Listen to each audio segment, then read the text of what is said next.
নমস্কাৰ গাঁও জিলা খবৰ ষ্টুডিঅ'ত মৰস্মিতা এনআই জালত পৰিছে 7জনকৈ বিদেশী নাগৰিক দিল্লী লক্ষ্ণৌ আৰু কলকাতাৰ পৰা 7জনক গ্ৰেপ্তাৰ কৰা হৈছে মিয়ানমাৰৰ পৰা অসম মিজোৰাম হৈ ভাৰতত প্ৰৱেশ কৰিছিল 7জনে সন্ত্ৰাসবাদী কাৰ্যকলাপত জড়িত অভিযোগত গ্ৰেপ্তাৰ কৰা হৈছে 7জনক ইউক্ৰেইনৰ 6জন আৰু আমেৰিকাৰ এজনক গ্ৰেপ্তাৰ কৰা হৈছে ধৃত 7জনে মিয়ানমাৰত সন্ত্ৰাসবাদী প্ৰশিক্ষণ দিয়াৰ অভিযোগ উত্থাপন হৈছে অবৈধ প্ৰৱেশ অস্ত্ৰ-শস্ত্ৰ আৰু ড্ৰোনৰ প্ৰশিক্ষণত অভিযুক্ত 7জন ইউৰোপৰ পৰা ড্ৰোন আমদানি কৰাৰ অভিযোগ উত্থাপন হৈছে ধৃত কেইজনক 11 দিনৰ বাবে এনআই জিম্মালৈ প্ৰেৰণ কৰা হৈছে পুনৰ জনাইছো এনআই জালত পৰিছে 7জনকৈ বিদেশী নাগৰিক দিল্লী লক্ষ্ণৌ আৰু কলকাতাৰ পৰা 7জনক গ্ৰেপ্তাৰ কৰা হৈছে মিয়ানমাৰৰ পৰা অসম মিজোৰাম হৈ ভাৰতত প্ৰৱেশ কৰিছিল 7জনে সন্ত্ৰাসবাদী কাৰ্যকলাপত জড়িত অভিযোগ উঠিছে ইউক্ৰেইনৰ 6জন আৰু আমেৰিকাৰ এজনক গ্ৰেপ্তাৰ কৰা হৈছে ধৃত 7জনে মিয়ানমাৰত সন্ত্ৰাসবাদী প্ৰশিক্ষণ দিয়াৰ অভিযোগ উত্থাপন হৈছে অবৈধ প্ৰৱেশ অস্ত্ৰ-শস্ত্ৰ আৰু ড্ৰোনৰ প্ৰশিক্ষণত অভিযুক্ত 7জন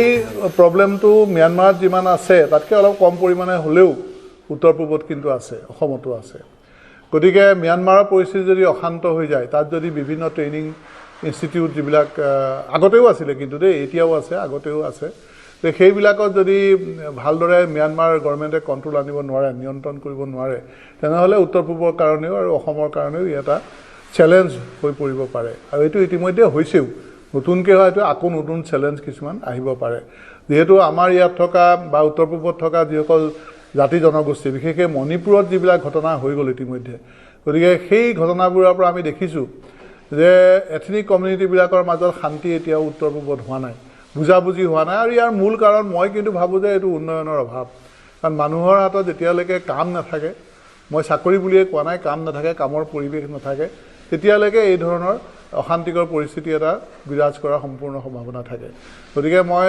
চৰকাৰক তেখেতসকলৰ যি নিৰাপত্তাৰ ব্যৱস্থা আছে তাৰ লগতে সামগ্ৰিক উন্নয়নৰ কাৰণে তেখেতসকলে যথেষ্ট অধিক জোৰ দিয়াটো মই ভাবোঁ যে জৰুৰী আৰু বিৰিঞ্চি ডেকা আছে পুনৰবাৰ সম্প্ৰচাৰ বিৰিঞ্চি ইতিমধ্যে ইউক্ৰেইন আৰু আমেৰিকাৰ পৰা 7জনকৈ অৰ্থাৎ 7 বিদেশী নাগৰিকক গ্ৰেপ্তাৰ কৰা হৈছে এনআই জালত পৰিছে কি নতুন তথ্য উদ্ঘাটন হৈছে ৰশ্মিতা চাওক আচলতে ই এটা সমগ্ৰ উত্তৰ পূবৰ কাৰণে আচলতে এটা অতি ভয়ংকৰ আচলতে খবৰ যে কি ধৰণে আচলতে বিদেশী সেই বিদ্ৰোহী সংগঠনৰ আচলতে সেইসকল লোক সেইসকল সদস্যই যে আহি মিয়ানমাৰেদি আহি আচলতে মিজোৰামলৈকে সেই আচলতে শিপাইছে সেই কথাখিনি আচলতে যথেষ্ট নিৰাপত্তাৰ ব্যৱস্থাটোকেই হওক বা সকলোখিনিয়ে এই মুহূৰ্তত উদ্বিগ্ন কৰি ৰাখিছে আৰু ইতিমধ্যে আমি সেই কথাখিনি শুনাইছোঁ যে যিগৰাকী অৱসৰপ্ৰাপ্ত ডিজিপি তেওঁ সেই কথাখিনি উল্লেখ কৰিছে যে মিয়ানমাৰত যি আচলতে চৰকাৰ আছে এই মুহূৰ্তত সেই চৰকাৰখনে মিয়ানমাৰৰ বহু অঞ্চলত এই মুহূৰ্তলৈকে উন্নয়ন সাধন কৰিব পৰা নাই আৰু যাৰ ফলশ্ৰুতিত একাংশ এনেধৰণৰ বিদ্ৰোহী সংগঠনৰ ঘাটি হিচাপে তাত ব্যৱহাৰ কৰা হৈছে তাত তেওঁলোকে ট্ৰেইনিং কেম্প হিচাপে কৰা হৈছে আৰু যাৰ ফলশ্ৰুতিত যে মিয়ানমাৰত যদি এই মুহূৰ্তত কোনো ধৰণৰ এটা কামৰ কাৰণে যদি অশান্তিৰ সৃষ্টি হয় নিশ্চয়কৈ অসম তথা উত্তৰ পূবত বেয়াকৈ প্ৰভাৱ পৰিব বা বেয়াকৈ ক্ষতিগ্ৰস্ত হ'ব গতিকে এই মুহূৰ্তত দেখা পোৱা গৈছে মিয়ানমাৰত কিছুদিন পূৰ্বলৈকে কেৱল মাত্ৰ উত্তৰ পূবৰ যি বিদ্ৰোহী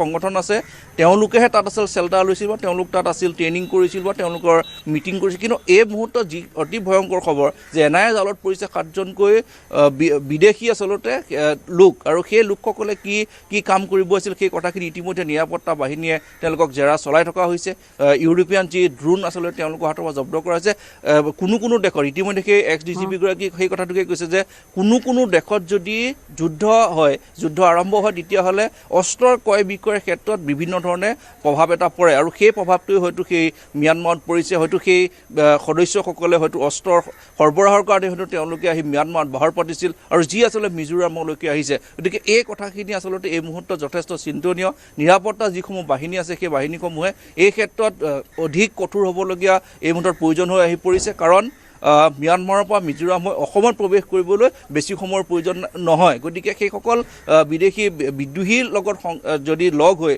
আমাৰ যিসকল স্থানীয় যিসকল বিদ্ৰোহী সংগঠন তেওঁলোকে যদি কোনো কুটাঘাত কৰিবৰ কাৰণে যদি তেনেকৈ পৰিকল্পনা কৰে ই এক ভয়ংকৰ ৰূপ ধাৰণ কৰিব গতিকে এই ভয়ংকৰ ৰূপ ধাৰণ কৰাৰ পূৰ্বে যিসমূহ পেৰামিলিটাৰী ফ'ৰ্চ আছে বা যিসকল এই গোটেই বিষয়টোৰ লগত আচলতে জড়িত তেওঁলোকে এই ক্ষেত্ৰত কঠোৰভাৱে আচলতে সিদ্ধান্ত লোৱাৰ সময় আহি পৰিছে যে কি ধৰণে বিদেশী বিদ্ৰোহী সংগঠনৰ সদস্যই হওক বা তেওঁলোকে অস্ত্ৰ ক্ৰয় বিক্ৰয়ৰ কাৰণে সেই বিদেশৰ পৰা আহিছিল গতিকে এই গোটেই ব্যৱস্থাটো আচলতে এই মুহূৰ্তত তেওঁলোকক খুব মাৰাথন জেৰা কৰিলে আচলতে সেই কথাখিনি ওলাই পৰিব আৰু অস্ত্ৰ শস্ত্ৰসমূহ ক'ত বিক্ৰী কৰিছিল তেওঁলোকে আৰু এই নেক্সাছ কেনেদৰে তৈয়াৰ হৈছিল আৰু হয়তো বহুতো তথ্য উদ্ঘাটন হ'ব আৰু এই 7জনৰ বাহিৰেও আন বহুতো লোক জড়িত থাকিব পাৰে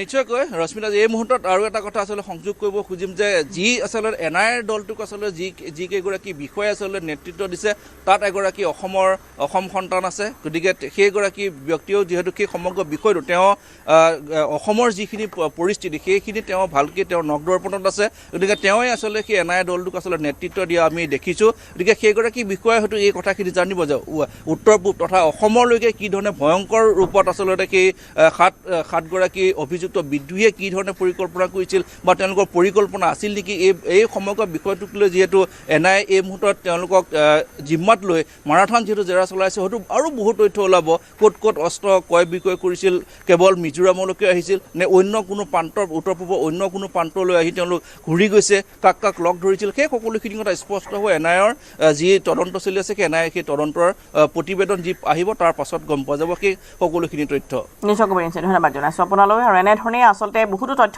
NIA উদ্ঘাটন কৰিব আৰু ইতিমধ্যে অসমৰ এগৰাকী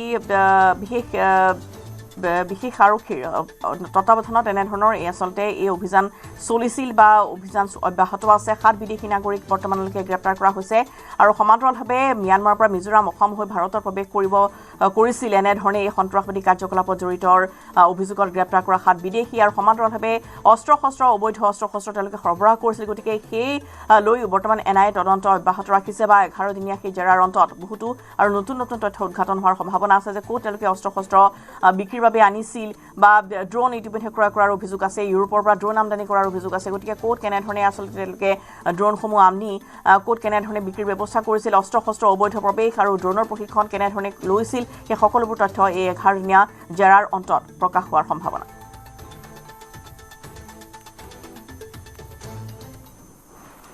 জুবিন ক্ষেত্ৰ পৰিদৰ্শন চৰকাৰে গঠন কৰি দিয়া 11জনীয়া জুবিন ক্ষেত্ৰ নিৰ্মাণ কমিটিৰ জুবিন ক্ষেত্ৰ নিৰ্মাণৰ কাম-কাজৰ বুজ লৈছে দলটোৱে এতিয়াৰ পৰা প্ৰতি সপ্তাহত নিৰ্মাণ কাৰ্যৰ বুজ ল'ব এই কমিটিয়ে দলটোত আছে পত্নী গৰিমা গাৰ সহ অনুৰাধা শৰ্মা পূজাৰী প্ৰাঞ্জল শইকীয়া সুদৰ্শন ঠাকুৰ বীৰেন সিংহ পুলক বেনাৰ্জী ইতিমধ্যে আৰম্ভ হৈছে জুবিন ক্ষেত্ৰৰ চাৰিওকাষে ৱাল নিৰ্মাণৰ কাম কিছুদিন পূৰ্বে কেবিনেটে জুবিন ক্ষেত্ৰৰ আনুষ্ঠানিক দায়িত্ব সাংস্কৃতিক পৰিক্ৰমা বিভাগক অৰ্পণ কৰিছিল চৰকাৰে আনুষ্ঠানিকভাৱে জুবিন ক্ষেত্ৰৰ নিৰ্মাণৰ বাবে 10 বিঘা মাটি সাংস্কৃতিক পৰিক্ৰমা বিভাগক আবণ্টন কৰিছিল সাংস্কৃতিক পৰিক্ৰমা বিভাগক দায়িত্ব অৰ্পণ কৰাৰ পিছতে আৰম্ভ হৈছে চাৰিওফালৰ দেৱাল নিৰ্মাণৰ কাম আৰু আমি দেখুৱাইছোঁ কিছু দৃশ্য য'ত ইতিমধ্যে 11জনীয়া যি তদন্ত কমিটি বা জুবিন ক্ষেত্ৰৰ নিৰ্মাণ কমিটিৰ বিষয় ববীয়া তেওঁলোকৰ হাততে অৰ্পণ কৰি দিয়া হৈছে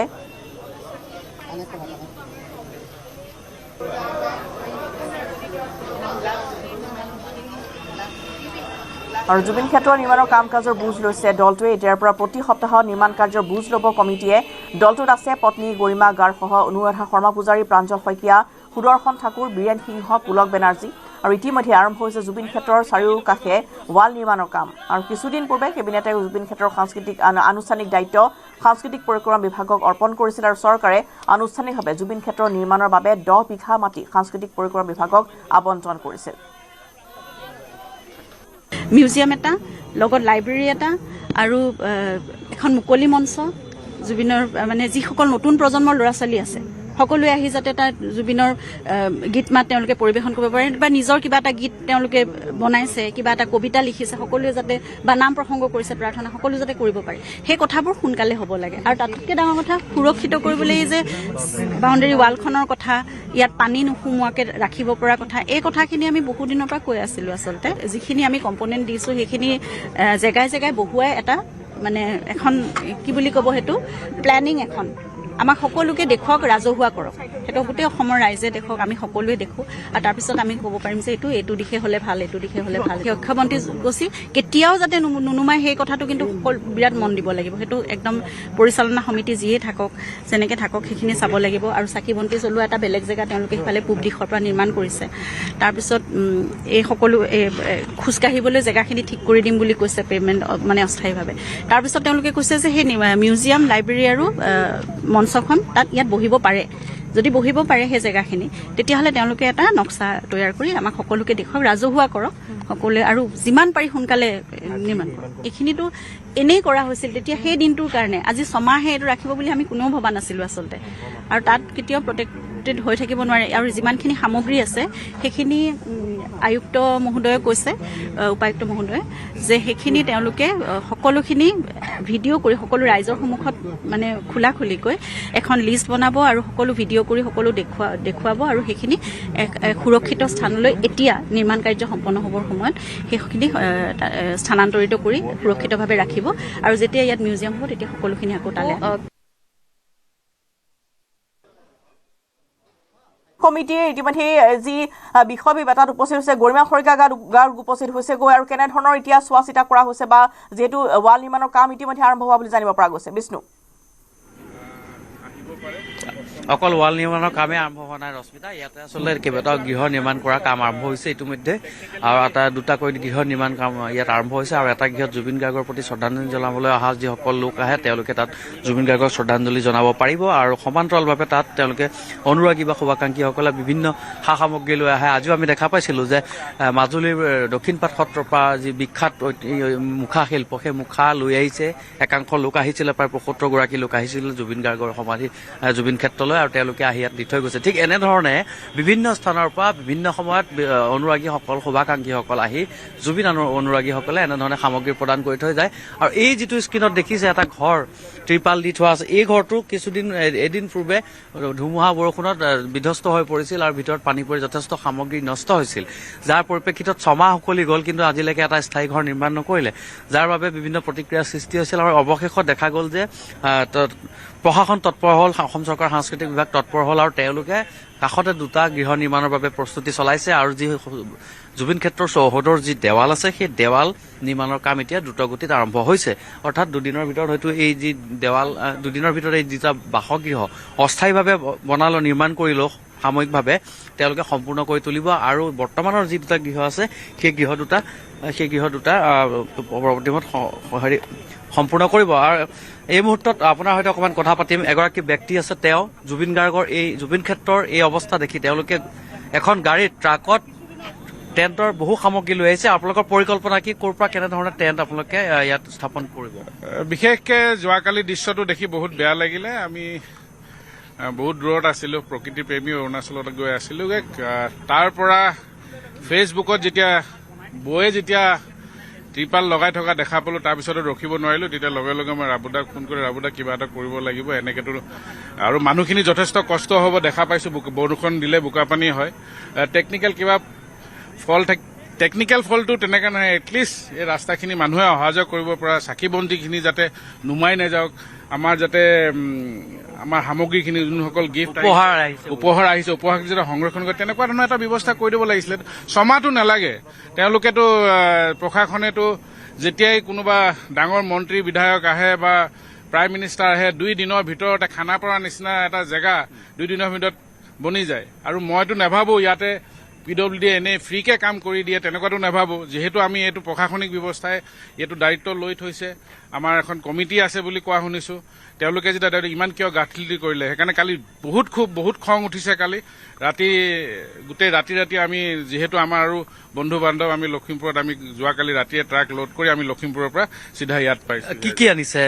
আমি টেণ্ট আনিছোঁ, আমি হেঙাৰ হয়, আমাৰ লোহাৰ ট্ৰাষ্ট হয়, ট্ৰাষ্টৰ আমি হেঙাৰ বনাম। আমি ৰাস্তাৰ পৰা আমি চেষ্টা কৰিম যাতে মানুহে যাতে বোকা পানী নগচাকে যাতে জুবিন ক্ষেত্ৰলৈ যাব পাৰে আৰু যাতে চাকি বন্তি ধুনীয়াকৈ জ্বলাই পিনে জুবিন ক্ষেত্ৰক দৰ্শন কৰি যাতে তেওঁৰ মনৰ যি আশীৰ্বাদ ল'বলৈ আহে আশীৰ্বাদ যাতে সকলোৱে ল'ব পাৰে। আমাৰ এয়া আচলতে আপোনালোকৰ জুবিন গাৰ্গৰ প্ৰতি থকা মৰম আৰু শ্ৰদ্ধাৰ চিন। কিন্তু এতিয়া কথাটো হৈছে আপোনালোকে যি প্ৰচেষ্টা লৈছে কাৰোবাৰ সৈতে কথা পাতিছে নে বা এই কাম কেতিয়াৰ পৰা আৰম্ভ কৰিব? কামটো আমি আজিৰ পৰা আৰম্ভ কৰিমেই। এতিয়া আমি জাষ্ট ৰখি আছো। এতিয়া অলপ সমাগম অকণমান হৈ আছে। সমাগম হ'লে আমি এতিয়া মেজাৰমেণ্ট লৈ পৰিকল্পনাখিনি এতিয়া কৰিমেই। আমাৰ আৰম্ভ কৰিমেই এতিয়া। আমি ইয়াখন যিখন অস্থায়ী পৰিচালনা সমিতি এখন আছে তেওঁলোকে কি কৈছে? তেওঁলোকক ইনফৰ্ম কৰা হৈছে। আমাৰ যিহেতু পমিবাৰ লগত ৰাবুদাই কথা পাতিছিলে যোৱাকালি, লগাব দিছে। সকলোৰ লগত ডিছকাশ্যন কৰি আমি কামখিনি কৰিম ইয়াতে। ছমাহ উকলি গ'ল, ছমাহ বিভিন্ন পৰিকল্পনা হ'ল, নিৰ্মাণ সমিতি আছে, তেওঁলোকে আহিলে। আজি হঠাৎ তাৎক্ষণিকভাৱে তেওঁলোক আহিলে, কাম আৰম্ভ হৈছে ৰাতিপুৱা। আমি যেতিয়া খবৰ দিলো আমি কিন্তু নাজানো বহুত। মইতো এইখিনি গোটেইটো এটা সৰু যিহেতু ফুনাফুনি মই কৰিছো। যিহেতু যোৱাকালি যেতিয়া লাগে আমি এখন যেতিয়া বস্তু আনো, মইতো আৰু লখিমপুৰৰ পৰা কাম কৰা মানুহ লৈ নাহো, ইফালে সিফালে ফুনাফুনি কৰিছো যেতিয়া। আৰু মই যেতিয়া কৈছো যে ৰঞ্জন বৰপাত্ৰ গোহাঁই ট্ৰাক লৈ আহিব বা কাম কৰিব, কেনেকে কি গোট গম পাইছে নাজানো। কিন্তু হয়তো চাগে তেওঁলোকেও কালি জাগিছে, তেওঁলোকেও চাগে আৱেগ সৃষ্টিটো যোৱাকালি হৈছে দেখা পায়। তেওঁলোকৰ ইমান দিন কি কৰি আছিলে নাজানো, কাৰণ বৰষুণ আহিব বুলিতো চবেই গম পায়। আৰু এটা আমাৰ ৱেডাৰ ৰিপৰ্টো আছে, সকলোখিনি আছে। আৰু এসপ্তাহ আগতে গম পায় গোটেইখিনি। বৰষুণ অহাৰ পাছতো যাতে বৌয়ে যে টিপাল লগাবলগীয়া হ'ল, সেইটো এটা একদম মানে দুখৰ বিষয় হ'ল। ইয়াতে কি কৰিছে নাজানো, কি পৰিকল্পনা ইয়াৰ ব্ৰেইন বিহাইণ্ড বা ইয়াতে কি চেষ্টা কৰি আছে একচুৱেলি নাজানো।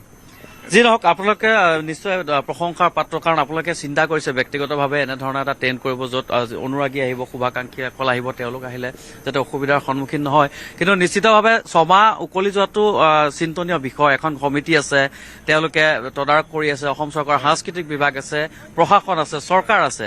তাৰ পিছতো এনেধৰণে এটা পৰিস্থিতিৰ সৃষ্টি হ'বলগীয়া হৈছে। গতিকে আমি অকণ আগলৈ যাওঁ। আজি কি ধৰণে তেওঁলোকে তাৎক্ষণিকভাৱে তেওঁলোকে আৰম্ভ কৰিছে কাম, কাৰণ ইমান দিনে তেওঁলোকে ছমাহে যি কৰিব লাগিছিলে, আজি কিন্তু হঠাৎ তেওঁলোক জাগিছে বা কৰিছে। তাৰ বাবে নিশ্চয় এই কথাও প্ৰশংসা কৰিব লাগিব। কিন্তু এই যি ধৰণে তেওঁলোকে কামত লাগিছে বা ৱাল নিৰ্মাণৰ কাম কৰিছে, সমান্তৰালভাৱে 2টা গৃহ নিৰ্মাণ কৰিব, এটাত অক্ষয় বন্তি থাকিব, আৰু সেই অক্ষয় বন্তি যাতে যিকোনো প্ৰতিকূল পৰিৱেশত, যিকোনো পৰিস্থিতি যাতে নুমাই নাযায়, অহৰহভাৱে জ্বলি থাকে, তাৰ বাবে এটা পৰিৱেশ অনুকূল এটা গৃহ নিৰ্মাণ কৰি আছে। কিন্তু এয়া হয়তো আৰু এসপ্তাহ বা আৰু 3-4 দিন লাগিব পাৰে, কাৰণ কাম আৰম্ভ হৈছে আজিৰ পৰা। আৰু চৌহদৰ যি দেৱাল আছে, এই চৌহদৰ দেৱালখন ইতিমধ্যে লোক নিৰ্মাণ বিভাগৰ অভিযন্তাসকল আহি তেওঁলোকক চাইছিলে। গতিকে তেওঁলোকেও তদাৰক কৰি আছে। গতিকে নিশ্চিতভাৱে এই কামখিনি আৰম্ভ হৈছে যদি শীঘ্ৰে শেষ কৰাৰ বাবে আচলতে ৰশ্মিতা সকলোৱে বিচাৰিছে যাতে কাম শীঘ্ৰে সমাপ্ত হয় আৰু জুবিন ক্ষেত্ৰ এক আদৰ্শময় স্থানলৈ পৰিৱৰ্তিত হয়। ধন্যবাদ জনাইছো বিষ্ণু আপোনালৈ।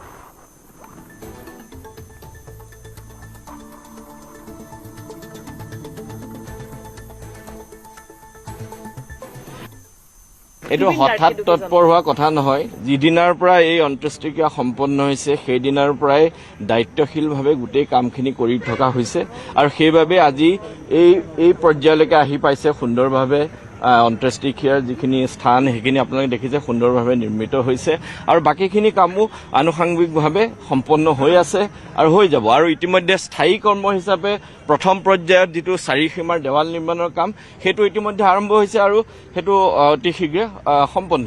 সেইটো সম্পূৰ্ণ অস্থায়ী ব্যৱস্থা আছিল, আৰু কেতিয়াবা প্ৰকৃতিৰ সৈতে আমি কিছুমান কথা আমাৰ অসুবিধা হয়, কিন্তু আমি কেতিয়াবা প্ৰকৃতিয়ে সোনকালে বৰষুণ আহিব, কিন্তু আমাৰ সেইটো পৰিকল্পনাত আছিল, আৰু সেইবাবে এই ধৰণৰ নিৰ্মাণ কাৰ্য ইতিমধ্যে কৰা হৈছে। চৰকাৰে এখন যি কমিটি গঠন কৰি দিছিলে, ইয়াত কাম কৰা প্ৰতিটো কাম লোক নিৰ্মাণ বিভাগে সেই কমিটিৰ সন্মুখত প্ৰস্তুত কৰিছে, আৰু পৰৱৰ্তী সময়ত কমিটিয়ে অনুমোদন জনাইছে, আৰু সেই সাপেক্ষে কামবোৰ আগবাঢ়ি গৈছে। আৰু এতিয়াও সেই ধৰণে আমাৰ যি 4 সীমা দেৱালৰ যি ডিজাইন দেখাইছিলে সেই ডিজাইন কমিটিয়ে এপ্ৰুভ কৰিছে, আৰু তাৰ পিছতেই অতি শীঘ্ৰে, কাৰণ আপোনাৰ ইয়াত নিবিদা আহ্বান কৰিবলগীয়া হয়, ছইল টেষ্টিং আছে, গোটেই কামবোৰতো থাকে। আৰু ইয়াত বিভিন্ন এতিয়া আজি IITৰ পৰাও লোক নিৰ্মাণ বিভাগে মতামত লৈছে, পৰামৰ্শ লৈছে, ৰাষ্ট্ৰীয় ঘাইপথ গৈছে এইফালেদি, তেওঁলোকৰ লগতো কথা পাতিবলগীয়া হৈছে। যিহেতু আমাৰ এই যিটো প্ৰথম পৰ্যায়ৰ কাম 4 সীমাৰ দেৱাল নিৰ্মাণটো সেইটো স্থায়ী হ'ব, আৰু সেইকাৰণে সেইধৰণে কৰিছে। আপোনালোকেও আমাৰ প্ৰতি সম্পূৰ্ণ সহযোগিতা আগবঢ়াওক। আমি ভাবোঁ সমগ্ৰ অসমবাসী ৰাইজৰ সহযোগিতা আছে।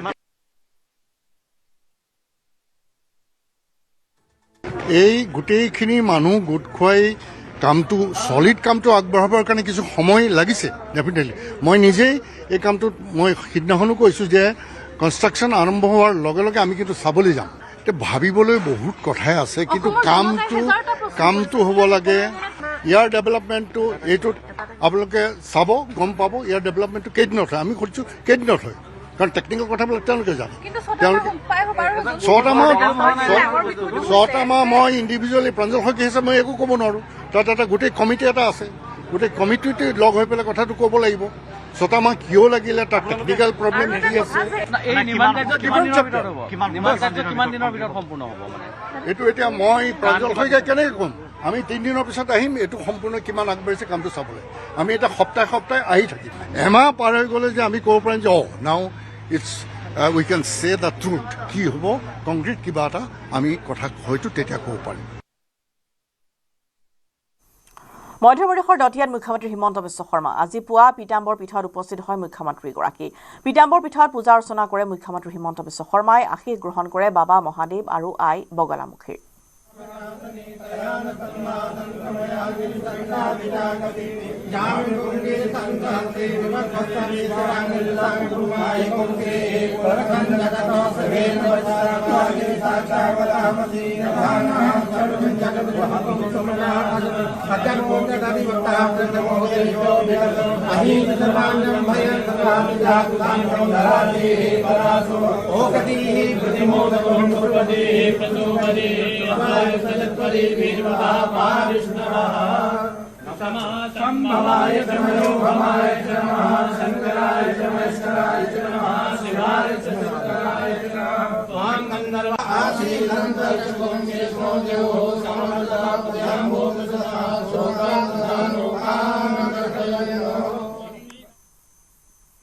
ভূপেন কুমাৰ বৰাৰ আহ্বানত বিহপুৰীয়া সমষ্টিৰ 500 নামঘৰীয়াই মুখ্যমন্ত্ৰী হিমন্ত বিশ্ব শৰ্মাৰ প্ৰতি সমৰ্থন আগবঢ়ালে। ভূপেন কুমাৰ বৰাৰ ভোগপুৰ বাসগৃহত উপস্থিত হৈ নামঘৰীয়াসকলে মুখ্যমন্ত্ৰী তথা চৰকাৰলৈ আশীৰ্বাদ প্ৰদান কৰে। গৌৰৱ গগৈক তীব্ৰ কটাক্ষ কৰে ভূপেন বৰাই। গৌৰৱ গগৈয়ে নামঘৰত সেৱা ল'ব নাজানে, নামাজ পঢ়াতহে পাকৈত বুলি কটাক্ষ কৰে ভূপেন কুমাৰ বৰাই।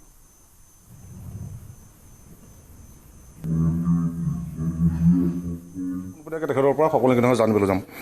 500জন নামঘৰীয়া আজি আপোনাৰ ভূপৰ বাসগৃহত মুখ্যমন্ত্ৰীৰ প্ৰতি আস্থা প্ৰকাশ কৰিছে। আচলতে যোৱা 2 মাৰ্চ তাৰিখে বিহপুৰীয়া সমষ্টিৰ নামঘৰীয়া সন্থাই মোৰ সৈতে গৈ লখিমপুৰত মুখ্যমন্ত্ৰী মহোদয়ক লগ ধৰিছিলে আৰু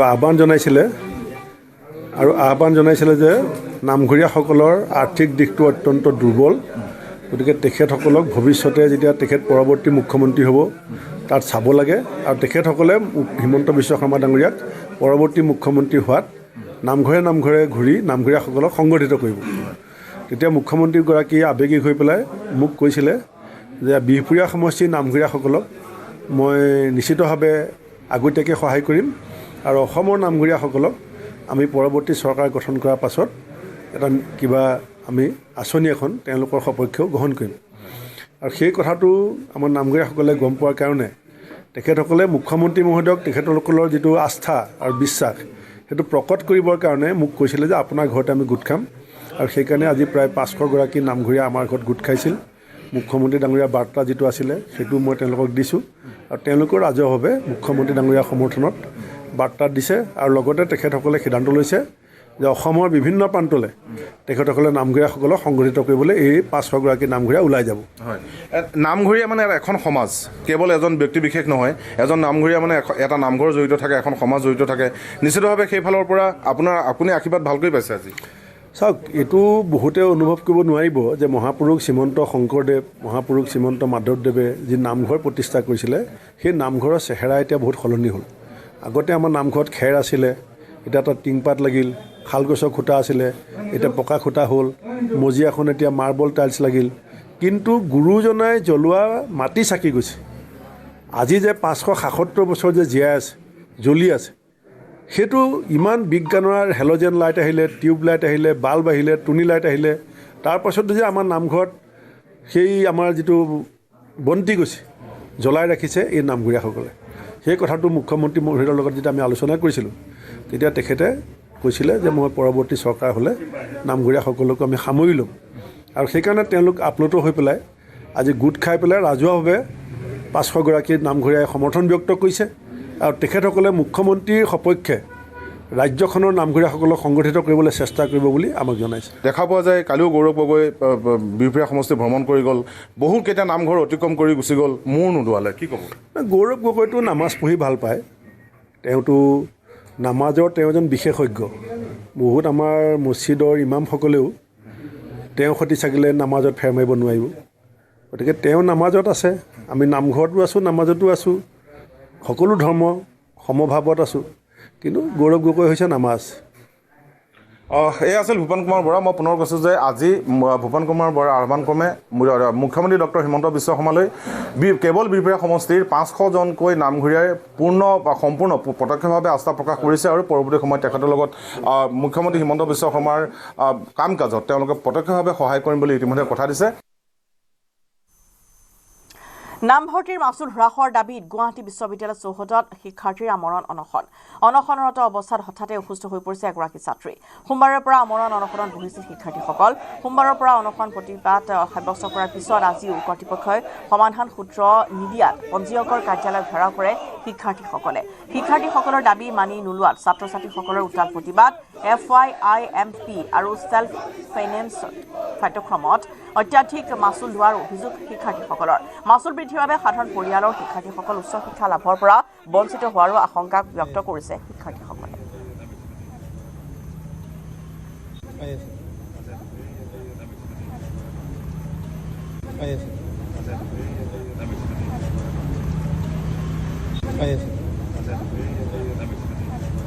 বিগত 3টা বছৰে আমাৰ বিশ্ববিদ্যালয়ৰ যি প্ৰশাসন আছে, এই বিশ্ববিদ্যালয়ৰ প্ৰশাসন আৰু অসম চৰকাৰৰ শিক্ষা বিভাগ, এই অসম চৰকাৰৰ শিক্ষা বিভাগে বিশ্ববিদ্যালয় প্ৰশাসনলৈ দুখ ঠেলা আৰু বিশ্ববিদ্যালয় প্ৰশাসনে অসম চৰকাৰলৈ দুখ ঠেলা, তেনেকুৱা এটা পৰিস্থিতিৰ পৰিপ্ৰেক্ষিতত আজিৰ এই ছাত্ৰ ছাত্ৰীসকলে এনে এক অসুবিধাৰ সন্মুখীন হৈ থাকিব লগা হৈছে।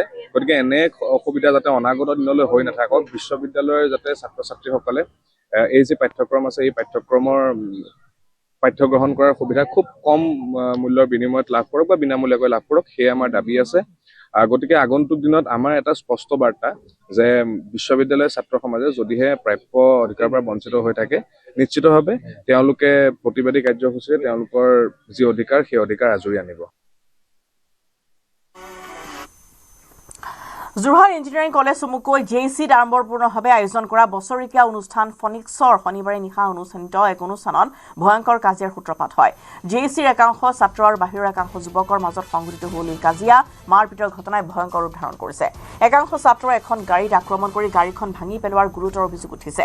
শনিবাৰে নিশা যোৰহাট সদৰ আৰক্ষীৰ এটা বৃহৎ দল JEC চৌহদত উপস্থিত হৈ পৰিস্থিতি নিয়ন্ত্ৰণ কৰে।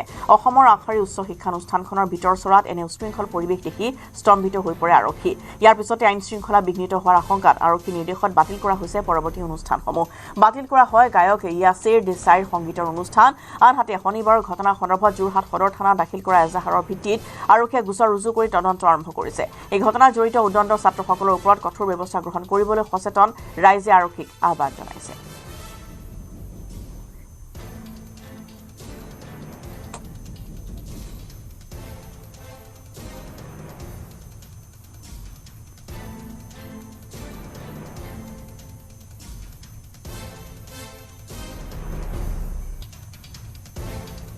দেখুৱাইছো আক্ৰমণৰ কিছু দৃশ্য যোৰহাট ইঞ্জিনিয়াৰিং কলেজৰ JECত সমাৰোহভাৱে অনুষ্ঠিত হোৱা এক বিশেষ অনুষ্ঠানত এনেধৰণে ভয়ংকৰ কাজিয়াৰ সূত্ৰপাত হয়।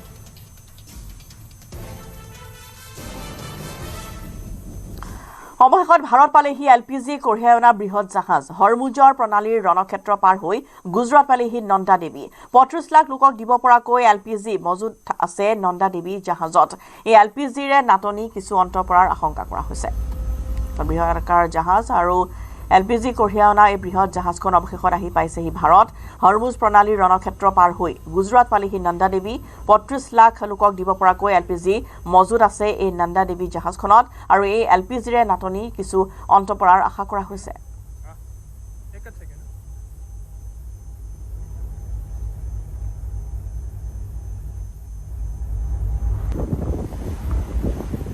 Devi vessel has just arrived at early morning today at 2:30 a.m. and it has come with a parcel size of 46,500 metric tons of LPG.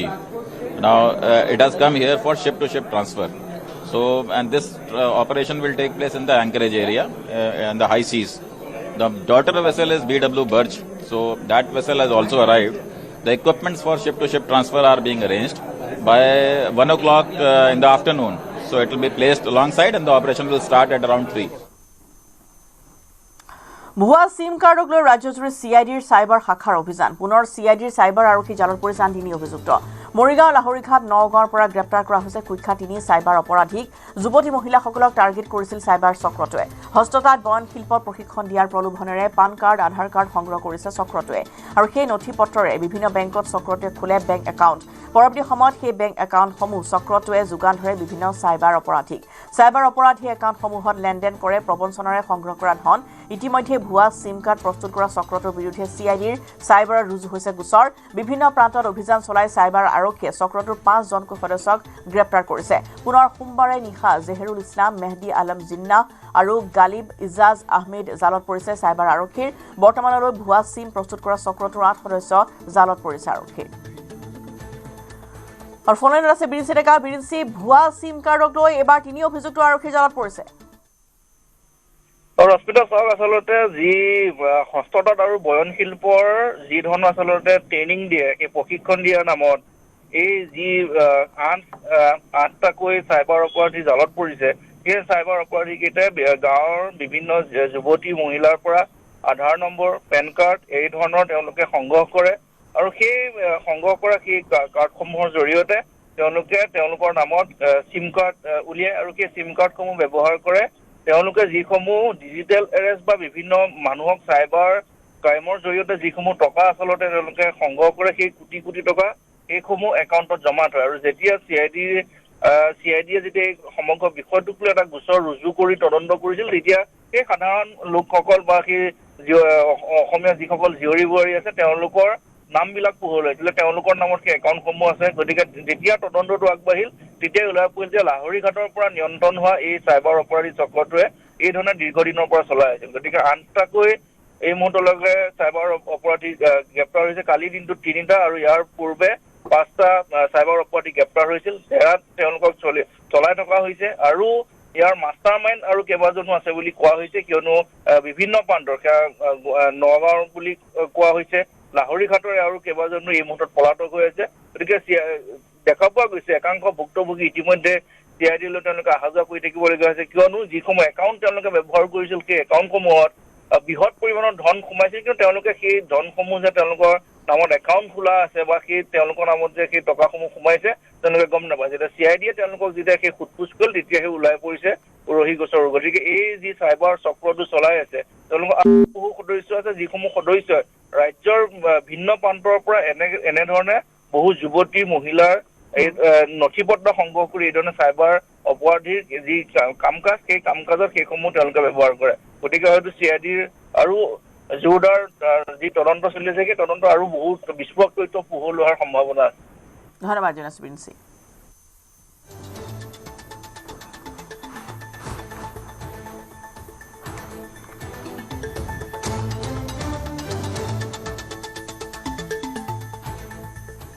আৰু যোগদানৰ 3 দিনৰ পিছতে UPPL দলৰ পৰা উদালগুৰি বিধানসভা সমষ্টিৰ পৰা টিকট লাভ কৰিছে এপছু প্ৰাক্তন সভাপতি দীপেন বৰুৱাই নিৰ্বাচনৰ দিন ঘোষণা হোৱাৰ লগে লগে সকলো ৰাজনৈতিক দলে প্ৰস্তুতি চলাই আছে BTCৰ 5খনকৈ জিলাৰ 15টা সমষ্টিৰ ভিতৰত 7টা বিধানসভা সমষ্টিৰ UPPL দলৰ প্ৰাৰ্থীৰ নাম ঘোষণা কৰা হয় য'ত তামুলপুৰৰ পৰা UPPL দলৰ সভাপতি প্ৰমোদ বড়ো নিজে অৱতীৰ্ণ হ'ব নিৰ্বাচনী ৰণত যুঁজিবলৈ কেনেদৰে সাজু হৈছে উদালগুৰি সমষ্টিৰ প্ৰাৰ্থী দীপেন বড়ো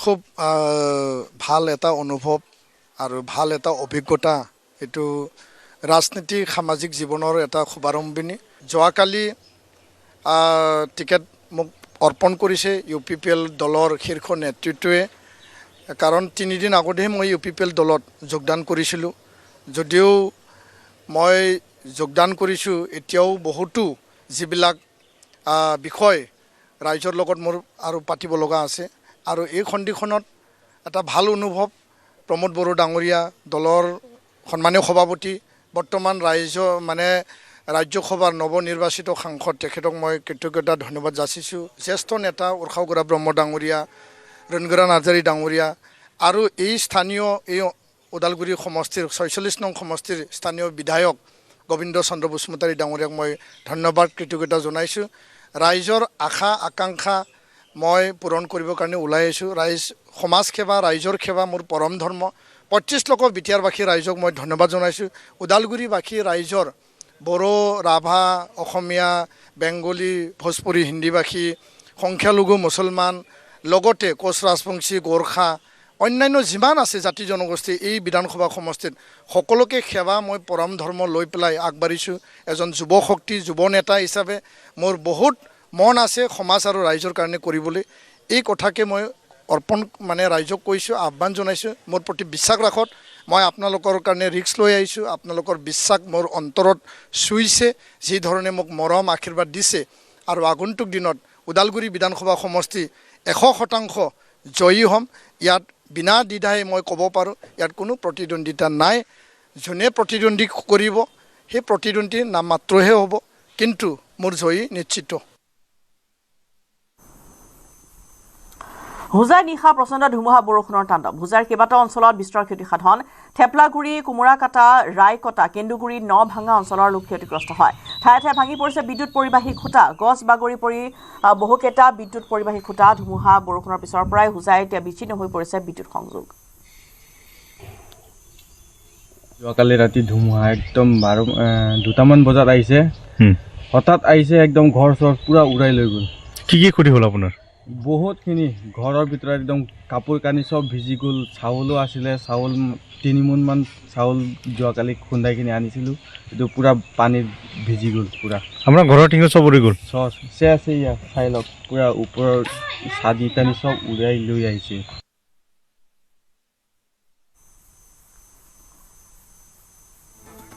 আৰু ইফালে নিশা মাজুলীতো প্ৰবল ধুমুহা বৰষুণত বিস্তৰ ক্ষতিসাধন হৈছে। নৰেশ দলে নামৰ এজন লোকৰ ঘৰ ভাঙি তছনছ হৈ পৰে। আহতগুৰি গাঁও পঞ্চায়তৰ গোপাল চুকত ঘৰ নৰেশ দলেৰ। পুৱতি নিশা 3মান বজাত তাণ্ডৱ চলাই প্ৰচণ্ড ধুমুহাই কোনোমতেহে দৌৰি প্ৰাণ ৰক্ষা কৰে পৰিয়ালটোৱে।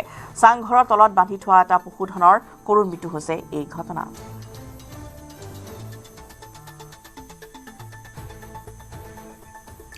বাক্সাৰ ভাৰত ভূটান সীমান্ততো নিশা প্ৰচণ্ড ধুমুহাত বিস্তৰ ক্ষতিসাধন হৈছে। কেইবাটাও পৰিয়ালৰ বাসগৃহ বিধ্বস্ত হৈ পৰিছে। সোৱনখাটা বিলপাৰৰ মন্টু ৰয়ৰ ঘৰ বাৰী বিধ্বস্ত হৈ পৰিছে। বাসগৃহৰ ওপৰত বাগৰি পৰিছে এডাল প্ৰকাণ্ড গছ। সৌভাগ্যক্ৰমেহে প্ৰাণ ৰক্ষা পৰিছে পৰিয়ালটোৰ সদস্যৰ। নিশাৰ ধুমুহাজাকে বিস্তৰ ক্ষতিসাধন কৰিছে অঞ্চলটোৰ। পথত গছ উভালি পৰি ব্যাহত হৈ পৰিছে যাতায়াত, বিদ্যুৎ সংযোগ। 8:30 বজাত ধুমুহা আহি তেওঁলোকৰ ঘৰটো একদম গাছ পৰি পেলাই বগেৰাই দিছে।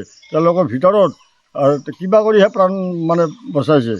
আম গছডাল পৰি পহিলা চচাতে পৰি গৈছে। যে এতিয়া ঘৰ দুৱাৰ অৱস্থা আহিল, সেই ঘৰত থাকিব নোৱাৰে।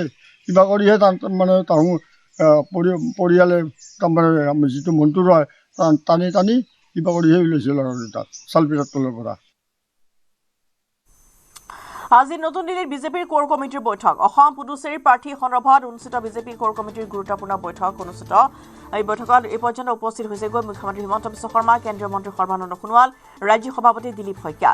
জে পি নাড্ডাৰ বাসগৃহত অনুষ্ঠিত হৈছে বৈঠকখন। অসম পুডুচেৰীৰ প্ৰাৰ্থীৰ নাম সন্দৰ্ভত বৈঠকত আলোচনা কৰা হ'ব। পশ্চিমবংগ আৰু কেৰালাৰ বাকী থকা প্ৰাৰ্থীৰ সন্দৰ্ভতো হ'ব আলোচনা। বিজেপি সভাপতি নীতিন নবীন, গৃহমন্ত্ৰী অমিত শ্বাহ, জে পি নাড্ডাও উপস্থিত আছে বৈঠকত। আজি চূড়ান্ত হ'ব 90% প্ৰাৰ্থীৰ নাম। কাইলৈ অনুষ্ঠিত হ'ব সংসদীয় বৰ্ডৰ বৈঠক। সংসদীয় বৰ্ডৰ বৈঠকৰ পিছতে কাইলৈ ঘোষণা হ'ব বিজেপিৰ প্ৰাৰ্থী তালিকা। এনেধৰণে এতিয়া বিজেপিৰ কোৰ কমিটিৰ বৈঠক আজি নতুন দিল্লীত আছে। অসম পুডুচেৰী প্ৰাৰ্থী সন্দৰ্ভত আজি বিজেপিৰ কোৰ কমিটিৰ গুৰুত্বপূৰ্ণ বৈঠক অনুষ্ঠিত হ'ব। আৰু ইতিমধ্যে বৈঠকত মুখ্যমন্ত্ৰী হিমন্ত বিশ্ব শৰ্মা উপস্থিত হৈছেগৈ কেন্দ্ৰীয় মন্ত্ৰী সৰ্বানন্দ সোণোৱাল, ৰাজ্যিক বিজেপিৰ সভাপতি দিলীপ শইকীয়া। জে পি নাড্ডাৰ বাসগৃহত এই বৈঠকখন অনুষ্ঠিত হৈছে। অসম আৰু পুডুচেৰী প্ৰাৰ্থীৰ নাম সন্দৰ্ভত বৈঠকত আলোচনা কৰা হ'ব। আৰু 90% প্ৰাৰ্থীৰ নাম চূড়ান্ত হ'ব এই বৈঠকত। আৰু কাইলৈ দিনটোত সংসদীয় বৰ্ডৰ বৈঠক অনুষ্ঠিত হ'ব। আৰু সংসদীয় বৰ্ডৰ বৈঠকৰ পিছতে কাইলৈ ঘোষণা হ'ব বিজেপিৰ প্ৰাৰ্থী তালিকাখন।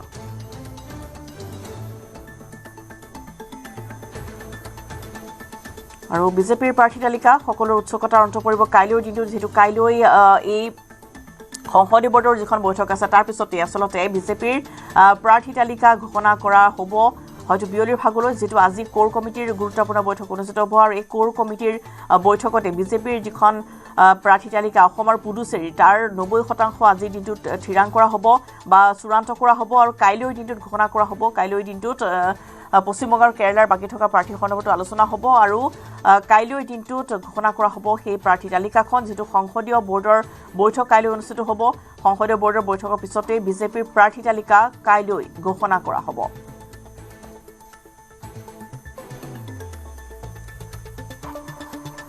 প্ৰাৰ্থী তালিকালৈ যথেষ্ট উৎকণ্ঠা বৰ্তমান বিজেপিৰ প্ৰাৰ্থিত প্ৰত্যাশীসকলৰ মাজত আৰু কোন সমষ্টিত কাৰ টিকট কটা যাব বা ক'ত নতুন প্ৰাৰ্থীয়ে প্ৰাৰ্থিত্ব লাভ কৰিব বা প্ৰতিদ্বন্দ্বিতা কৰিব তাক লৈ এনেধৰণৰ ব্যাপক জল্পনা কল্পনাৰ উৰ ঘটিবলৈ আৰু বেছি সময় নাই হিৰক জ্যোতি মালাকাৰ আছে হিৰক কাইলৈ প্ৰকাশ হ'ব বিজেপিৰ প্ৰাৰ্থী তালিকাখন নিশ্চয়কৈ কাইলৈ যেহেতু বিয়লি ভাগত বিজেপি প্ৰাৰ্থী তালিকা প্ৰকাশ আজি তাৰ পূৰ্বে যিখন বৈঠক সেই বৈঠক অনুষ্ঠিত হৈছে কোৰ কমিটিৰ যিখন বৈঠক আৰু নিৰ্বাচন কমিটিৰ যিখন বৈঠক সেই বৈঠক 1:15 হোৱাৰ লগে লগে এই বৈঠকখন যেহেতু আৰম্ভ হৈছে বুলি এই মুহূৰ্তত জানিব পৰা গৈছে আৰু জেপি নাড্ডাৰ যি বাসগৃহ আছে দিল্লীস্থিত বাসগৃহত সেই বাসগৃহত এই বৈঠকখন অনুষ্ঠিত হৈছে আৰু ইতিমধ্যে মুখ্যমন্ত্ৰী লগতে প্ৰাক্তন মুখ্যমন্ত্ৰী অৰ্থাৎ কেন্দ্ৰীয় মন্ত্ৰী সৰ্বানন্দ সোণোৱাল আৰু ৰাজ্যিক বিজেপি সভাপতি দিলীপ শইকীয়া লগতে ৰাষ্ট্ৰীয় বিজেপি ৰাষ্ট্ৰীয় যি সভাপতি জেপিৰ সভাপতি নীতিন উপস্থিত হৈছে বুলি এই মুহূৰ্তত জানিব পৰা গৈছে আৰু এই বৈঠকখন যেহেতু 1 বজাৰ পৰা যেহেতু অনুষ্ঠিত হৈছে 1:15 পৰা অনুষ্ঠিত হৈছে এই বৈঠকখন নিশাৰ ভাগলৈকে চলাৰ সম্ভাৱনা আছে কাৰণ যোৱাবাৰ দেখিবলৈ পোৱা গৈছিল যে যিখন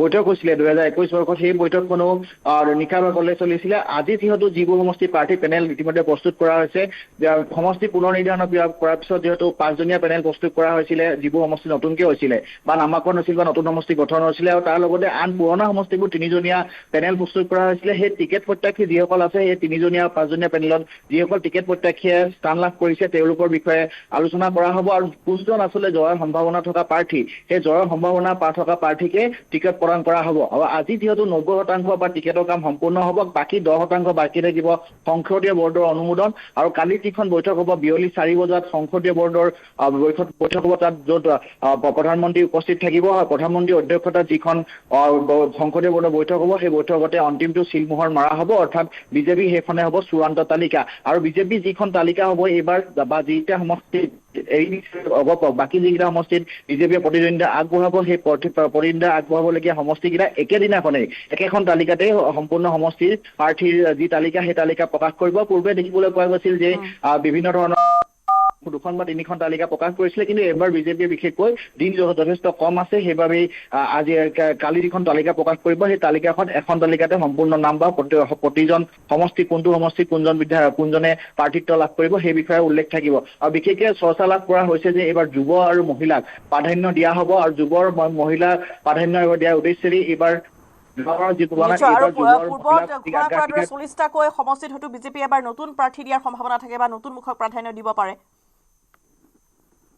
নিশ্চয় এবাৰ যেহেতু কেইবাটা সমষ্টিত নতুন মুখে প্ৰাধান্য লাভ কৰাৰ পূৰ্ণ সম্ভাৱনা আছে কাৰণ মহিলাক মই উল্লেখ কৰিছো যুৱ আৰু মহিলাক এবাৰ গুৰুত্ব প্ৰদান কৰিব সেই অনুসৰি যুৱৰ মহিলাৰ ক্ষেত্ৰত চাব যায় কিছুমান সমষ্টিত এনেকুৱা যুৱ টিকেট প্ৰত্যাশী আছে যিসকলে পূৰ্বৰে পৰা 3-4 বছৰ আগৰ পৰা কাম কৰি আছে আৰু সেইসকলৰ বিষয়েও যদি প্ৰাৰ্থী পেনেলত আছে তেন্তে তেওঁলোকৰ বিষয়ে আলোচনা কৰা হ'ব আৰু বিশেষকৈ মুখ্যমন্ত্ৰী আৰু ৰাজ্যিক বিজেপি সভাপতি দিলীপ শইকীয়াই আচলতে তেওঁলোকৰ ওপৰত বিশদভাৱে আলোচনা কৰিব সেই কিয় তেওঁৰ আৰু কিয় জবাৰ সম্ভাৱনা আছে সেই বিষয়ে আচলতে জেপি নাড্ডা বা নীতিন নবীনক সেই কথা জনাব এই বিষয়ে বিভিন্ন বিষয়ে অধিক কৰা হ'ব ইতিমধ্যে মুখ্যমন্ত্ৰী যে কেইবাগৰাকী বিধায়কক ইংগিত দিছে যে পুনৰ টিকেট লাভ কৰিব ধন্যবাদ জনাইছো আপোনালৈ আৰু জেপি নাড্ডাৰ বাসগৃহত বৈঠক আৰম্ভ হৈছে আৰু অসম পুডুচেৰী প্ৰাৰ্থী সন্দৰ্ভত বিজেপিৰ কোৰ কমিটিৰ গুৰুত্বপূৰ্ণ বৈঠক অনুষ্ঠিত হৈছে এই পৰ্যন্ত তাত মুখ্যমন্ত্ৰী গৈ উপস্থিত হৈছে কেন্দ্ৰীয় মন্ত্ৰী সৰ্বানন্দ সোণোৱাল ৰাজ্যিক সভাপতি দিলীপ শইকীয়া উপস্থিত আছে জেপি নাড্ডাৰ বাসগৃহত এই বৈঠকখন অনুষ্ঠিত হৈছে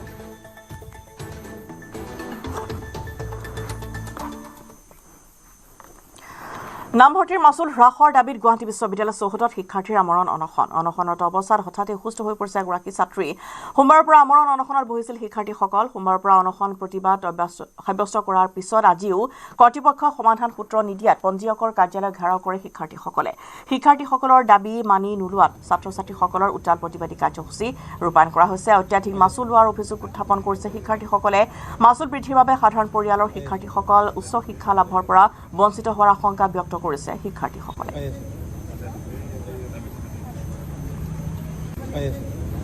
বিগত 3টা বছৰে আমাৰ বিশ্ববিদ্যালয়ৰ যি প্ৰশাসন আছে এই বিশ্ববিদ্যালয়ৰ প্ৰশাসন আৰু অসম চৰকাৰৰ শিক্ষা বিভাগ এই অসম চৰকাৰৰ শিক্ষা বিভাগে বিশ্ববিদ্যালয় প্ৰশাসনলৈ দুখ ঠেলা আৰু বিশ্ববিদ্যালয় প্ৰশাসনে অসম চৰকাৰলৈ দুখ ঠেলা তেনেকুৱা এটা পৰিস্থিতিৰ পৰিপ্ৰেক্ষিতত আজিৰ এই ছাত্ৰ ছাত্ৰীসকলে এনে এক অসুবিধাৰ সন্মুখীন হৈ থাকিব লগা হৈছে। গতিকে এনে অসুবিধা যাতে অনাগত দিনলৈ হৈ নাথাকক বিশ্ববিদ্যালয়ৰ যাতে ছাত্ৰ ছাত্ৰীসকলে এই যি পাঠ্যক্ৰম আছে এই পাঠ্যক্ৰমৰ পাঠ্যগ্ৰহণ কৰাৰ সুবিধা খুব কম মূল্যৰ বিনিময়ত লাভ কৰক বা বিনামূলীয়াকৈ লাভ কৰক সেয়া আমাৰ দাবী আছে। গতিকে আগন্তুক দিনত আমাৰ এটা স্পষ্ট বাৰ্তা যে বিশ্ববিদ্যালয়ৰ ছাত্ৰ সমাজে যদিহে প্ৰাপ্য অধিকাৰৰ পৰা বঞ্চিত হৈ থাকে নিশ্চিতভাৱে তেওঁলোকে প্ৰতিবাদী কাৰ্যসূচীৰে তেওঁলোকৰ যি অধিকাৰ সেই অধিকাৰ আজৰি আনিব। বিশ্ববিদ্যালয় যি উপাচাৰ্য ঘেৰাও কৰা ইতিমধ্যে আমি ভিডিঅ'ছৰ জৰিয়তে সেই দৃশ্যখন দেখাইছো আৰু সামগ্ৰিকভাৱে ভিডিঅ' জানিছে কোনে কোনে সেই দৃশ্য দেখাব আমি অনুৰোধ জনাইছো। যি ছাত্ৰ ছাত্ৰীসকলে গুৱাহাটী বিশ্ববিদ্যালয়ৰ ছাত্ৰ ছাত্ৰীসকলে তেওঁলোকৰ ক্লাছৰুম তেওঁলোকৰ শ্ৰেণীকোঠা এৰি আচলতে তেওঁলোকে এনেদৰে প্ৰতিবাদত বহা আমি পৰিলক্ষিত কৰিছো আৰু তেওঁলোকে এনেদৰে আচলতে যি উপাচাৰ্যৰ লগতে যি পঞ্জীয়কসকল তেওঁলোকে কাৰ্যালয় ঘেৰাও কৰা আমি ভিজুৱেলছৰ জৰিয়তে সেই দৃশ্য দেখাইছো। ছাত্ৰ ছাত্ৰীসকলৰ আচলতে ভালেকেইটা দাবী আছে তেওঁলোকৰ দাবী আছে আৰু সেই দাবীসমূহ পূৰণৰ স্বাৰ্থত তেওঁলোকে এনেদৰে আচলতে প্ৰতিবাদী কাৰ্যসূচী দাবী কৰা আমি অসম নৰ্থ-ইষ্ট প্ৰতিবাদী দৰ্শক আমি এনেদৰে দেখুৱাইছো। সমগ্ৰ আচলতে যি গুৱাহাটী বিশ্ববিদ্যালয়ৰ অন্তৰ্গত যিখিনি ছাত্ৰ ছাত্ৰী আছে সকলোৱে চেল্ফ ফাইনেন্সিং লগতে 5 বছৰীয়া সময়ত তেওঁলোকৰ যি পাঠ্যক্ৰম আছে সেই পাঠ্যক্ৰমত তেওঁলোকে যি মূল্য হ্ৰাস কৰাৰ দাবী আচলতে আন বিশ্ববিদ্যালয়ৰ তুলনাত তেওঁলোকৰ গুৱাহাটী বিশ্ববিদ্যালয়খন ৰাজ্যিক বিশ্ববিদ্যালয় হোৱাৰ পিছত তেওঁলোকৰ বিভিন্ন ভালেখিনি তেওঁলোকে মূল্য ইতিমধ্যে তেওঁলোকে দি কিনে তেওঁলোকে শিক্ষা গ্ৰহণ কৰিব লাগে। তাৰ প্ৰতিবাদত এনেদৰে আচলতে ছাত্ৰ ছাত্ৰীসকলৰ প্ৰতিবাদত নামি পৰা আমি পৰিলক্ষিত হৈছো। আমাৰ যি দৃশ্য দেখাইছে যি ভিচি অফিচ আছে যি উপাচাৰ্যৰ কাৰ্যালয় আছে সেই উপাচাৰ্যৰ কাৰ্যালয় তেওঁলোকে ছাত্ৰ ছাত্ৰীসকলে ঘেৰাও কৰি আচলতে তেওঁলোকে এনেদৰে তেওঁলোকৰ প্ৰতিবাদী কাৰ্যসূচী অৱলম্বন কৰিছে আৰু পৰৱৰ্তী পৰ্যায়ত আচলতে কি ইয়াৰ আচলতে ফলাফল হয় সেয়া হ'ব লক্ষণীয়।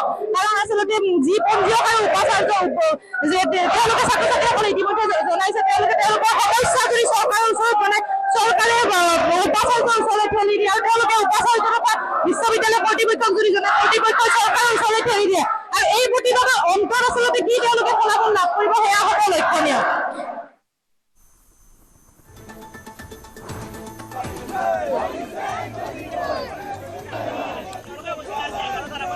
প্ৰতিবাদী কাৰ্যসূচী অব্যাহত আছে। সবিতা শৰ্মা আছে ফোনলাইনত। সবিতা, এতিয়াও প্ৰতিবাদ অব্যাহত আছে? হয়, নিশ্চয়কৈ ৰশ্মিতা, এতিয়াও প্ৰতিবাদ অব্যাহত আছে আৰু গুৱাহাটী বিশ্ববিদ্যালয়ত আমি ইতিমধ্যে জনাইছো যে ছাত্ৰ সমাজ লগতে যি স্নাতকোত্তৰ ছাত্ৰ সন্থাৰ ফালৰ পৰা ভালে কেইদিন ধৰি তেওঁলোকৰ দাবীসমূহক লৈ প্ৰতিবাদ চলাই আহিছিলে তেওঁলোকে আৰু এইবাৰ অৰ্থাৎ আজি তেওঁলোকে পঞ্জীয়ক তথা আচলতে উপাচাৰ্যৰ কাৰ্যালয় ঘেৰাও কৰি তেওঁলোকে প্ৰতিবাদ সাব্যস্ত কৰিছে।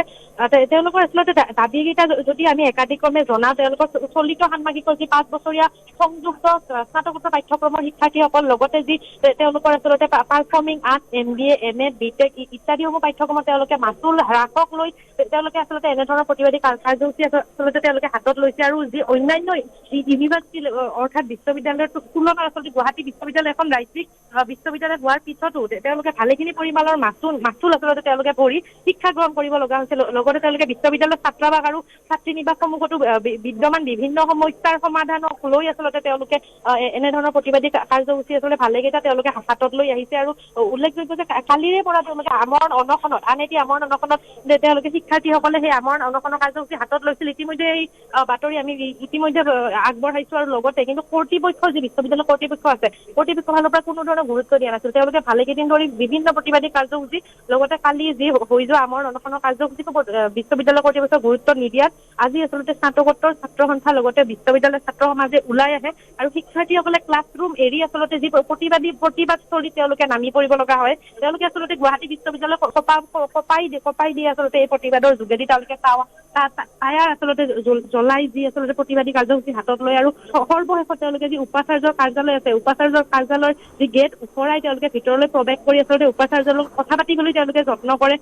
প্ৰথম অৱস্থাত কথা পাতিবলৈ যত্ন কৰে, তাৰপিছত উপাচাৰ্যৰ ফালৰ পৰা তেওঁলোকে কোনো ধৰণৰ সঁহাৰি নাপায়। তেওঁলোকে আচলতে যি পঞ্জীয়ক আছে পঞ্জীয়কৰ লগত তেওঁলোকে আলোচনাত মিলিত হয়। হয়, ধন্যবাদ সমিতা।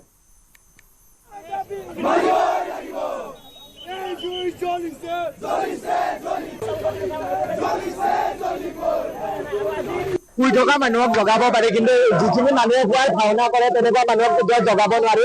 গুৱাহাটী বিশ্ববিদ্যালয় কৰ্তৃপক্ষই একচুৱেলি পুৱাই ভাওনা কৰি আছে। আমি বিভিন্ন সময়ত তেওঁলোকক কৈছো, আমাৰ যিখিনি চেল্ফ ফাইনেন্সিং কৰ্চ আছে বা আমাৰ 5 years ইণ্ডিকেটেড মাষ্টাৰ্ছ প্ৰগ্ৰাম হওক, আমাৰ MA-ৰ ছাত্ৰ ছাত্ৰী হওক, আমাৰ পাৰফৰ্মিং আৰ্টছৰ ছাত্ৰ ছাত্ৰী হওক, তেওঁলোকৰ ফিজখিনি ৰিডাকশ্যন হওক বা ফি এবাৰৰ সা সুবিধাৰ বাবে বাৰম্বাৰ কৈ আহিছো, কিন্তু দিনে দিনে তেওঁলোকৰ কাম কৰা নাই। আজি আমি আমাৰ ক্লাছ কেঞ্চেল কৰিবলৈ বাধ্য হৈছো। আজি আমি শ্ৰেণীকোঠা বৰ্জন কৰি ৰাজপথত ওলাই আহিছো, আৰু যেতিয়ালৈকে আমাক উপাচাৰ্য হওক বা আমাৰ ৰেজিষ্টাৰে আমাক যেতিয়ালৈকে আমাৰ দাবীসমূহ মানি নল'ব, আমাৰ হোষ্টেলৰ সমস্যাৰ সমাধান নকৰিব, আমি কিন্তু ৰাজপথত থাকিম আৰু তেওঁলোকে দাবী মানি আমাক সঠিক তাৰিখ দিব লাগিব যে ইমান তাৰিখৰ ভিতৰত আমি সমাধান দিম, তেতিয়াহে আমি মানি ল'ম।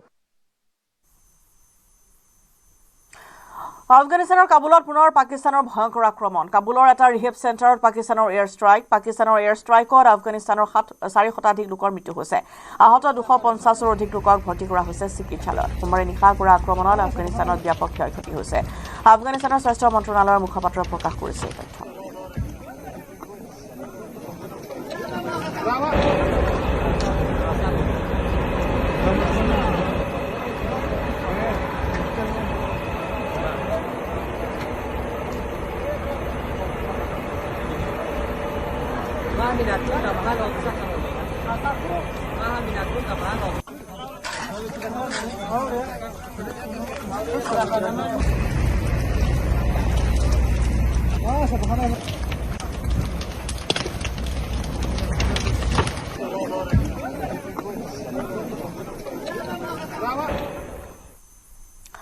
দেশৰ ৰন্ধন গেছৰ ব্যৱহাৰৰ নিয়ম কটকটীয়া কৰিছে চৰকাৰে। বিগত কেইটামান দিনত চৰকাৰে সলনি কৰিছে কেইবাটাও নিয়ম। ৰন্ধন গেছ যোগানৰ ভাৰসাম্যতা ৰক্ষাৰ স্বাৰ্থত চৰকাৰে এই ব্যৱস্থা গ্ৰহণ কৰিছে। ৰন্ধন গেছ জমা ৰখাৰ স্বাৰ্থত আৰু কৰিছে কেইবাটাও নিষেধাজ্ঞা। চৰকাৰে জাৰি কৰা নিয়ম অনুসৰি এজন লোকে ঘৰত জমা কৰিব পাৰিব 14.2 কেজি ওজনৰ মাত্ৰ 2টাহে ৰন্ধন গেছ। বৈধ অনুমতি পত্ৰ অবিহনে 40 কিলোগ্ৰামতকৈ অধিক LPG মজুত ৰখাটো অপৰাধ বুলি বিবেচনা কৰা হ'ব। এনে ক্ষেত্ৰত অত্যাৱশ্যকীয় সামগ্ৰী আইন 1955ৰ অধীনত গ্ৰহণ কৰিব ব্যৱস্থা। আইনৰ 7 নং ধাৰাত দোষী সাব্যস্ত হোৱা লোকক 3 মাহৰ পৰা 7 বছৰ কাৰাবাস খাটিবলগীয়া হ'ব পাৰে। অন্যথা গ্ৰাহকৰ গেছ চিলিণ্ডাৰ জব্দ কৰাৰ লগতে সংযোগ ব্যৱস্থাও কৰ্তনৰ অনুমতি চৰকাৰৰ। 2026 চনৰ মাৰ্চ মাহত পেট্ৰলিয়াম মন্ত্ৰণালয়ে LPG অৰ্ডাৰ 2000 সংশোধন কৰি নতুন নিয়ম ৰূপায়ণ কৰে। ইয়াৰ অধীনৰ প্ৰাকৃতিক গেছ আৰু LPG দুয়োটা সংযোগ একেলগে থকাটো অবৈধ। চৰকাৰে উল্লেখ কৰিছে য'ত PNG উপলব্ধ তাত LPGৰ প্ৰয়োজনীয়তা কমি যায়। সেয়েহে PNGৰ গ্ৰাহকক শীঘ্ৰে LPG সংযোগ কৰ্তন কৰিবলৈ চৰকাৰৰ নিৰ্দেশনা। দুয়োটা সংযোগ লৈ থকা গ্ৰাহকে নিজে LPGৰ সংযোগ কৰিলে জৰিমনাৰ সন্মুখীন নহয়।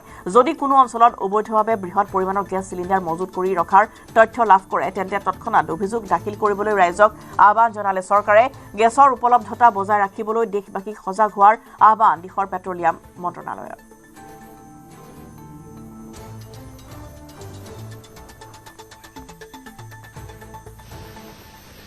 LNG सप्लाईज का कोई शॉर्टेज नहीं है। जैसा मैंने आपको पहले बताया, हमारा crude inventories are very high, are in good position. Our refineries are working at 100% capacity और मोर। हमारी रिफाइनरीज की inventories are fine. So is the LPG। So LPG की शॉर्टेज नहीं है। इसीलिए आपके माध्यम से मैं बार बार लोगों सभी कंज्यूमर से अपील कर रही हूं कि जो लोग LPG से PNG पर शिफ्ट हो सकते हैं वो तुरंत शिफ्ट हों। धन्यवाद।